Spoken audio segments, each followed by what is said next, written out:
নমস্কাৰ বিশেষ বাতৰিৰ সৈতে ষ্টুডিঅ'ৰ মজিয়াত মই লিপিকা অভিজিত বৰুৱা ফিটনেছ একাডেমীৰ উদ্যোগত যোৰহাটত স্বাস্থ্যই পৰমধন শীৰ্ষক সজাগতা সভা সম্পন্ন নিউজ নাওৰ এক বিশেষ প্ৰতিবেদন বৰ্তমান সময়ত উঠি অহা যুৱ প্ৰজন্মই নিজকে বিপথে পৰিচালিত কৰা পৰিলক্ষিত হৈছে সেই সময়ত যোৰহাটৰ বিশিষ্ট দৌৰবিদ তথা গ্ৰিনিছ ৰেকৰ্ডৰ অধিকাৰী অভিজিত বৰুৱাৰ নেতৃত্বত গঠন হোৱা অভিজিত বৰুৱা ফিটনেছ একাডেমীৰ উদ্যোগত আজি যোৰহাটৰ মহাত্মা গান্ধী মহাবিদ্যালয়ত স্বাস্থ্যই পৰমধন শীৰ্ষক এক সজাগতা সভা অনুষ্ঠিত কৰা হয় অনুষ্ঠানৰ আৰম্ভণিতেই মহামানৱ মহাত্মা গান্ধীৰ প্ৰতিচ্ছবিৰ সন্মুখত বন্তি প্ৰজ্বলন কৰে মহাত্মা গান্ধী মহাবিদ্যালয়ৰ অধ্যক্ষ ত্ৰিলোক বৰাই বিশিষ্ট শিল্পী লিপিকা দত্তই বৰগীতেৰে শুভাৰম্ভ কৰে এই অনুষ্ঠান মহাত্মা গান্ধী মহাবিদ্যালয়ৰ অধ্যক্ষ ত্ৰিলোক বৰাই সঞ্চালনা কৰা অনুষ্ঠানত উপস্থিত থাকে বিশিষ্ট শিক্ষাবিদ ৰাজা চক্ৰৱৰ্তী বিশিষ্ট চিকিৎসক ডাক্তৰ সাদুল্লাহ উত্তম দত্ত প্ৰবীৰ শইকীয়া ডাক্তৰ গোলাপ ডেকা শিক্ষাবিদ পৰেশ গোস্বামী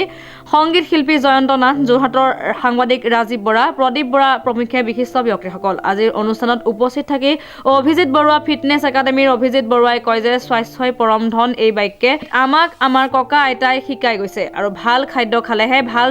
চিন্তা কৰা সম্ভৱ আৰু এই সকলো ক্ষেত্ৰত সফলতা দিব পাৰে যুৱ প্ৰজন্মক আজি অসমৰ এখন আগ্ৰহী অনুষ্ঠান মহাত্মা মহাবিদ্যালয়ত আমি এটি কাৰ্যসূচী কৰিছোঁ হেল্থ ইজ ৱেল আৰু আমাক সহায় কৰে ৰেইজ ইউৰ হেণ্ড হেল্পিং হেণ্ডে সহায় কৰে মোৰ বন্ধু ইকবাল আছে আৰু ইয়াত আমি কিছুমান খাদ্য সম্ভাৰ ছাত্ৰ ছাত্ৰীক উদ্দেশ্যে দিওঁ য'ত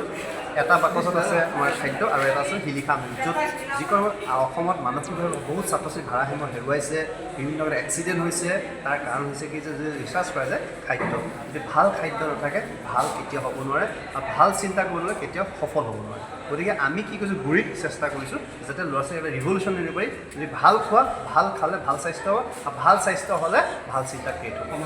আৰু সমাজ হ'ল আৰু অসমৰ জাতি থাকিব ধন্যবাদ জয় তেওঁলোকে বিনা পৰিশ্ৰমী পইচা নোলোৱাকৈ তেওঁলোকে ইয়াত অনুষ্ঠান খাতি কৰিছে আৰু মহাত্মা কলেজৰ ইয়াত যিটো বীজ শিক্ষাৰ যিটো বহুত ওপৰত আপোনালোকে দেখিলে আপোনালোকে এটা প্ৰাকৃতিক আজি অনুষ্ঠান আহিলে সংবাদ মাধ্যম বন্ধুসকলে যথেষ্ট সহায় কৰিছে খুব ভাল লাগিল ইজনে সিজনে এটা আহ্লাদিত এটা পৰিৱেশ হ'ল আৰু এই মৰম স্নেহৰ মাজেদি এই বাৰ্তাবোৰ যোৱাটো হৈছে কাৰণ যিকোনো সময়ত ভিউৱাৰ্ছ আৰু লাইকৰ কাৰণে মানুহ দৌৰি ফুৰিছে এনে এটা আমি এটা কাম কৈছোঁ যে হেল্থ নাথাকিলে একোৱে নাথাকে আৰু শিক্ষাগুৰুৰ অবিহনে ওপৰৰ অভাৱ গতিকে যদি টিচাৰৰ ৰেচপেক্ট নিদিয়ে টিচাৰ আপোনাৰ আজিকালি বিসংগতিও আহিছে সেইটো কাৰণে আমি